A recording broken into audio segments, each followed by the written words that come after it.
Ce n'est pas l'affluence des grands jours au Congo-Brazzaville. Le scrutin présidentiel a commencé timidement ce dimanche. Certains bureaux de vote ont ouvert en retard, tandis que d'autres ont été confrontés au problème de listes d'électeurs pas affichés ou d'électeurs peinant à trouver leur nom. La proposition, c'est que ces élections se passent dans les meilleures conditions, qu'il n'y ait pas d'incident. Et quels que soient les résultats de ces élections, qu'il y ait le calme, le peuple congolais ne veut plus le désordre. Quel que soit le gagnant, l'essentiel que le vote se passe bien.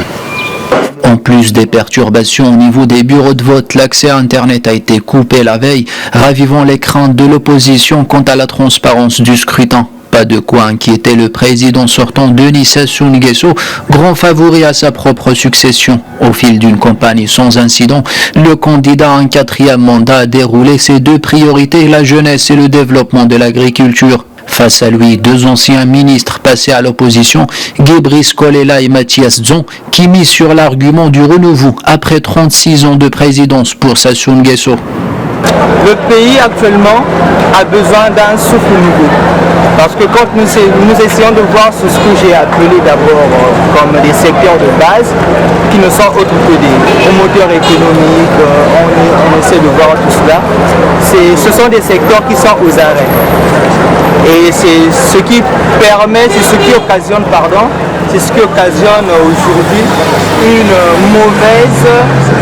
une mauvaise tournure, si je pourrais dire, une mauvaise organisation du secteur économique congolais.